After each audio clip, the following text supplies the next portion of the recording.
मतदान को लेकर ही शुभेंदु अधिकारी के आरोप को लेकर एक बड़ी खबर है। बीजेपी के वोटर्स को धमकाया जा रहा है और बीजेपी के वोटर्स को रोका भी जा रहा है, और जो हंगामा कर रहे हैं वो बांग्लादेशी मुसलमान। शुभेंदु का यह बयान, जहां चुनाव में ममता बनर्जी का सुपड़ा साफ हो जाएगा, और अलग अलग बूथ का दौरा शुभेंदु कर रहे हैं। और हमारे सहयोगी रविशंकर दत्ता उसी जगह पर मौजूद है जहां उन्होंने लोगों से भी यह सवाल किया कि बढ़ चढ़कर हो रहे मतदान के बीच अचानक हंगामा कैसे शुरू हो गया। हालांकि शुभेंदु अधिकारी यहां पर पहुंचे और जो आरोप वो लगा रहे हैं, पहले वो सुनिए। कर रहा हूं, ये लोग वोटर्स नहीं है, आउटसाइडर, सीआरपी के डाकसी आमी। क्या हो रहा, बूथ जाम करने लगे हो? एक वोटर दादा बूथ जाम से लगे ना। बूथ नंबर को दो, बूथ नंबर को दो, booth number, booth number, booth number को दो, बूथ नंबर को दो। बूथ नंबर को दो। বুথ নাম্বার কত?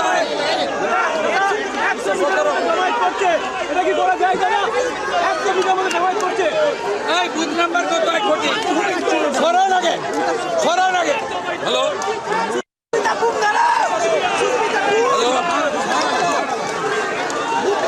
Hello hello hello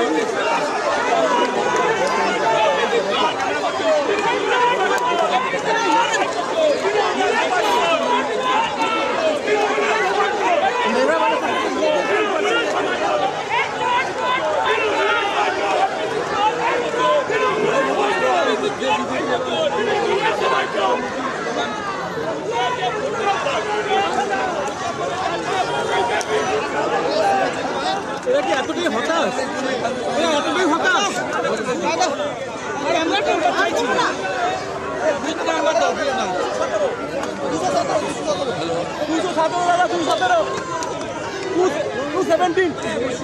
school join join ये वोटिंग देखिए, आउटसाइडर है, वोटर नहीं है। रिकॉल हुआ उचित, दादा रिकॉल हुआ उचित। दादा वोटिंग है कुछ।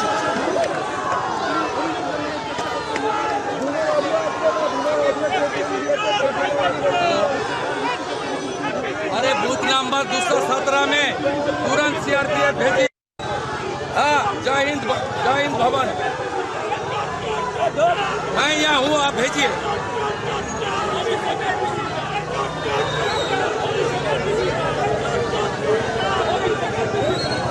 दादा क्या आपके ऊपर हमला किया गया है? दादा इस तरीके से कर रहा है, देखिए। दादा आपके ऊपर हमला किया जा रहा है।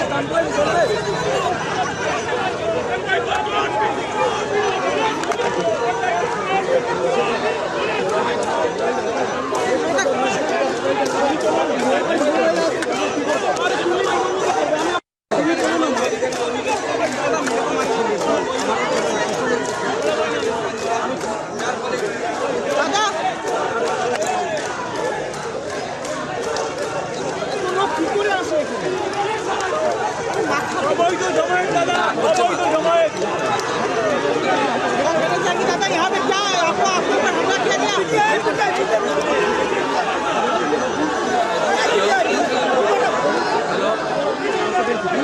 আরে 217 নম্বর বুথ জয়েন ভবন, আমাকে অ্যাটাক করছে মমতার লোকরা।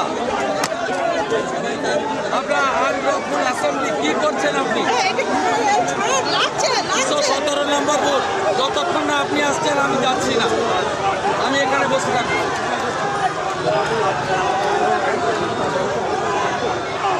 दादा क्या आपके ऊपर हमला किया जा रहा है? दादा ममता की गुंडा लोग, they are not the voters, they all are outsiders. दादा क्या आपके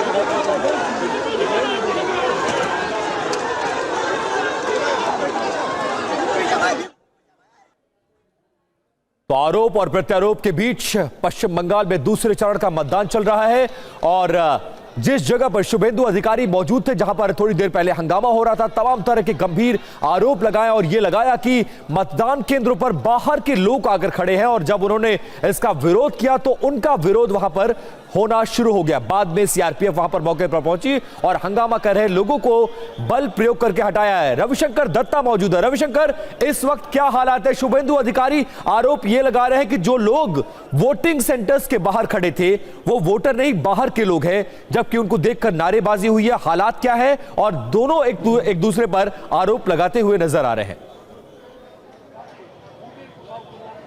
देखिए, अपना बाइट में ऑफिशियल जो बाइट है उसमें शुभेंदु अधिकारी जो जय हिंद भवन का बात कर रहे थे, ये है जय हिंद भवन। बांग्ला में लिखा भी हुआ है जय हिंद भवन।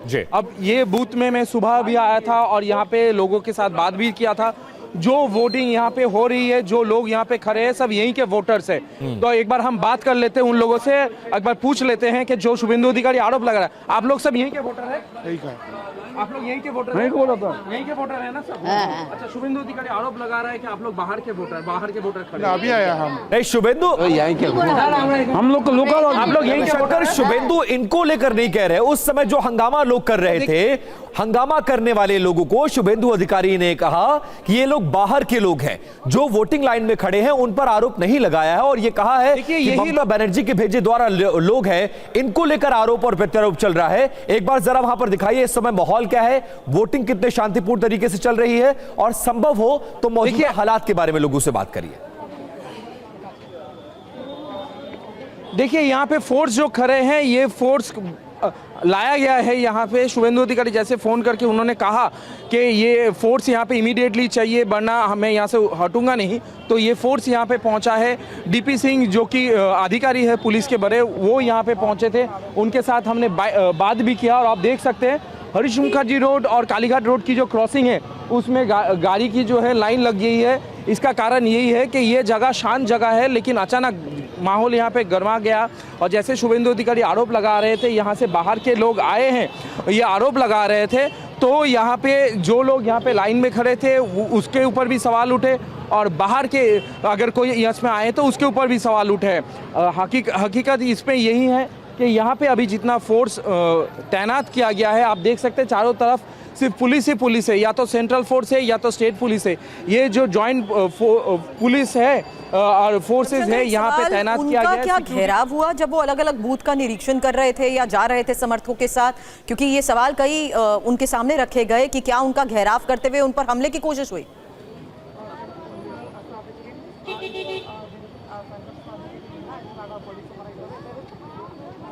आपका सवाल एक बार फिर से शंकर, मैं आपसे सवाल ये कर रही हूँ क्योंकि वो पूरी बातचीत जब वो फोर्स बुलाने की बात कर रहे थे, जिस बूथ के सामने खड़े होकर वो फोर्स बुलाने की बात कर रहे थे, उस दौरान उनसे ये सवाल भी हुआ कि क्या उन पर हमला करने की कोशिश हुई?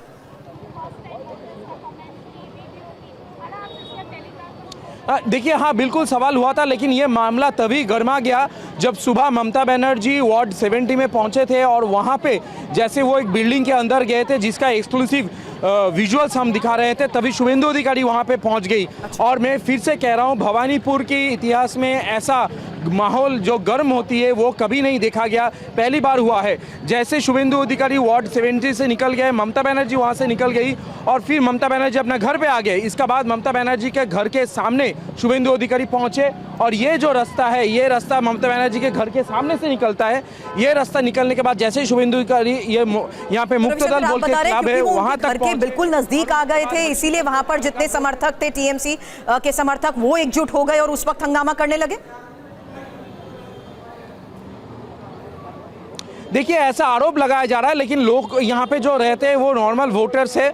समर्थक अलग से बाद में पहुंचे, लेकिन शुभेंदु अधिकारी जब यहाँ पे पहुंची तो यहाँ पे वोटिंग हो रही थी। और उनका जो आरोप है कि यहाँ पे बाहर से लोग आ चुके हैं जो वोटिंग कर रहे हैं, ये आरोप कितना सिद्ध है ये तो इलेक्शन कमीशन बताएगा। लेकिन उनका यहाँ पे पहुँचना और उसके बाद तृणमूल समर्थक का जय बांग्ला बांग्ला स्लोगन देना, यही मुद्दा बन गया, जहाँ पे दोनों जो ग्रुप है, दोनों पार्टी है, उनके समर्थक के बीच और शुभेंदु अधिकारी और तृणमूल कांग्रेस के समर्थक के बीच यहाँ पे बात गर्मा गई। और उसके बाद ही यहाँ पे सेंट्रल फोर्स आना पड़ा।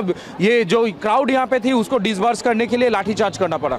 अभी माहौल क्या है रविशंकर, और क्या शांतिपूर्ण तरीके से वहां पर वोटिंग हो रही है? और इस वक्त शुभेंदु अधिकारी की लोकेशन क्या है? क्या वो यहां से जय हिंद भवन के आसपास से निकल चुके हैं?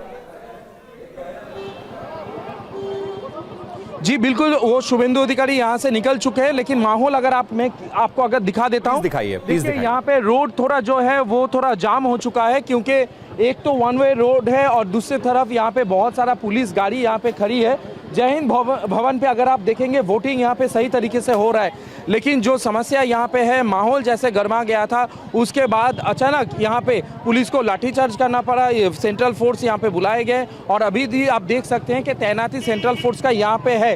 तो भवानीपुर का ये जो जगह है, जंक्शन है, प्राइम लोकेशन है, Kalighat road, Harish Mukherjee road crossing है और वहीं पे जय हिंद भवन के सामने जैसे शुभेंदु अधिकारी पहुंचा, उन्होंने सेंट्रल फोर्स बुलाई और उनके ऊपर जो यहाँ पे समर्थक थे तृणमूल का, उनके ऊपर लाठीचार्ज हुआ। लेकिन माहौल तभी से शुरू हो गया जब ममता बनर्जी और शुभेंदु अधिकारी आज आमने सामने आ चुके थे करीब 2-3 घंटा पहले। हालात लगातार बिगड़ते रहे, हालांकि बम्पर वोटिंग हो रही है, बम्पर मतदान हो रहा है, लेकिन अचानक भवानीपुर में जो स्थिति बिगड़ गई उसकी एक जानकारी हमारे सहयोगी रविशंकर दत्ता हमें दे रहे हैं। और फाल्टा सीट पर बीजेपी के आरोप पर चुनाव आयोग ने भी बयान जारी किया है। शिकायत सही हुई तो फिर से मतदान कराएंगे, ये इलेक्शन कमीशन ने साफ कर दिया और इसी बात की मांग बीजेपी के नेता शुभेंदु अधिकारी सुबह करते नजर आए। बूथ पर सीसीटीवी बंद तो फिर से वोटिंग होगी और कानून के उल्लंघन में फिर से मतदान का प्रावधान है, ये बात बिल्कुल क्लियर कर दिया है इलेक्शन कमीशन ने।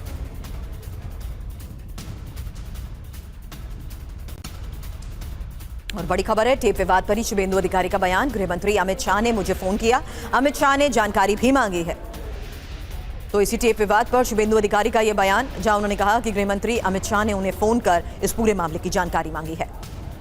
कैंडिडेट देख रहा है, हम लोग भी मॉनिटरिंग कर रहा है, जो करना चाहिए करूंगा। ये इलेक्शन कमीशन भी संज्ञान में लिया है, इस तरीके से काम करेगा तो जो करना चाहिए होगा। मैं कैंडिडेट के साथ बात करूंगा। Bhupendra Yadav ji called me at 9 AM. I convey the situation. Just few minutes back, Honorable Home Minister, my leader Amit Shah ji called me. Falta का इंसिडेंट मैं उनको भी कन्वे कर दिया। क्या लगा इसी तरह का जहांगीर खान यही टेक्निक यूज करता नहीं, था? टीएमसी का टेक्निक टेक्निक तो इसी तरह हम लोग कार्रवाई कर रहे हैं। वेट अभी कुछ नहीं हुआ है। 35% वोट पोलिंग, अभी बहुत देखना बाकी है। पीछे एक और बड़ी खबर का रुख, जहां पश्चिम बंगाल में दूसरे चरण के मतदान के बीच ही अब बम्पर मतदान को लेकर तो खबर है। बम्पर मतदान की उम्मीद भी है क्योंकि लोग खुलकर बाहर आ रहे हैं, अपने मत का इस्तेमाल कर रहे हैं। लेकिन इस राउंड में पहले चरण के मुकाबले ज्यादा हिंसा भी हो रही है। अब अलग अलग जिलों से सामने आई वही एक साथ तस्वीरें आपको दिखा रहे हैं, क्योंकि हिंसा और तनाव की लगातार खबरें आ रही हैं। कहीं बीजेपी और टीएमसी के कार्यकर्ता आपस में भिड़ रहे हैं, तो कहीं पुलिस से पार्टी कार्यकर्ताओं की झड़प को लेकर खबर है। वहीं हिंसा की खबरें दक्षिण 24 परगना से भी आई हैं। दक्षिण 24 परगना से लेकर नादिया तक क्या है हालात, यही 6 तस्वीरें एक साथ आपके सामने। और इस बीच आपको एक और बड़ी खबर बता दें, जहां अब फाल्टा विधानसभा में एक बूथ को लेकर विवाद और ज्यादा बढ़ चुका है। बीजेपी का आरोप है कि ईवीएम में स्टिकर लगाए गए और बीजेपी के बटन पर टेप चिपकाई गई है। हालांकि बीजेपी ने फाल्टा के बूथ नंबर 144 का वीडियो जारी किया है और इसी वीडियो के आधार पर दावा यह किया जा रहा है कि कैसे ईवीएम पर स्टिकर लगाए गए हैं और बीजेपी के बटन पर टेप चिपका दी गई है। बता दें आपको, ये बीजेपी ने फाल्टा के बूथ नंबर 144 का वीडियो जारी करते हुए एक बड़ा आरोप लगाया है।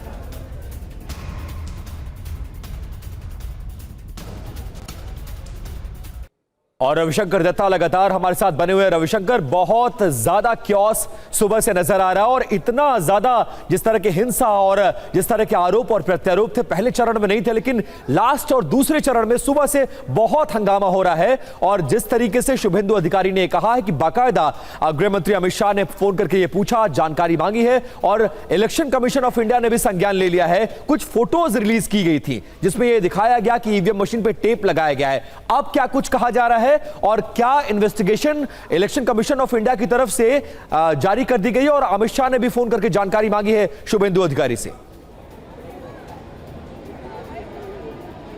देखिए, ये फाल्टा की घटना है जहाँ पे हम लोगों को पता है कि अजय शर्मा दबंग आईपीएस जिनको कहा जा रहा था, उनका वितर्क शुरू हुआ और ये वही फाल्टा है जहाँ पे आज ये खबर आई कि ईवीएम में सेलोटेप लगाया गया है। बीजेपी के जो कैंडिडेट है उनके नाम के पास सेलोटेप लगाया गया है। तो इलेक्शन कमीशन ने ये कहा है कि आरोपी अगर सिद्ध होती है, फोटोज तो है, आरोपी अगर सिद्ध होती है तो यहाँ पे री इलेक्शन करवाया जाएगा। एक तरफ फाल्टा मान सकते हैं कि वहाँ पे 2-3 दिन से माहौल जो है गर्म हो रही थी, वहाँ पे आईपीएस ऑफिसर फिर जहांगीर खान एक दूसरे के तरफ बोल रहे थे, लेकिन भवानीपुर वैसे अगर जाना जाए तो भवानीपुर शांत इलाका है, यहाँ पे इतना कोई झमेला नहीं होता है। स्पेशली जिस वार्ड की बात हो रही है 73, यहाँ पे मैं खुद रहता हूँ, यहाँ पे मैंने ऐसा झमेला कभी होते देखा नहीं है। लेकिन इस बार जो यहाँ पे हुआ है ये अनप्रेसिडेंटेड है, और उससे बाद भी है, ये चौंकाने वाली बात है कि भवानीपुर की इस जगह पे जहाँ पे शांति से वोट हो रहा था, अचानक कुछ कारण से यहाँ पे सेंट्रल फोर्स को लाठीचार्ज करना पड़ा। और सबसे बड़ी बात है, शुभेंदु अधिकारी यहाँ पे जैसे पहुंचे उनके खिलाफ स्लोगनिंग हुई। और यही भवानीपुर है जहाँ पे अब सुबह से आप देख रहे हैं कि ममता बनर्जी एक जगह पे निकली है, दूसरी तरफ शुभेंदु अधिकारी एक जगह से निकले हैं, और दोनों आमने सामने हो जाते हैं। शायद ममता बनर्जी की पॉलिटिकल करियर में ये पहली बार है कि ऐसा सिचुएशन हुआ है, शायद नहीं, ये डेफिनेट है। लेकिन हकीकत आज मैं की ये है कहना चाह रहा हूँ, इसकी काउंटिंग के दौरान हंगामा इस कदर बढ़ चुका है कि फाल्टा में ही केंद्रीय बलों के जवान मौके पर पहुंचे। वो तस्वीर भी रविशंकर दिखा देते हैं, क्योंकि सुरक्षा बलों ने लाठीचार्ज करके भीड़ को काबू में किया। वो तस्वीरें सामने आई हैं। और इस बीच बता दें, बीजेपी उम्मीदवार देबांशु बांडा को ईवीएम का निरीक्षण करने की अनुमति नहीं दी गई।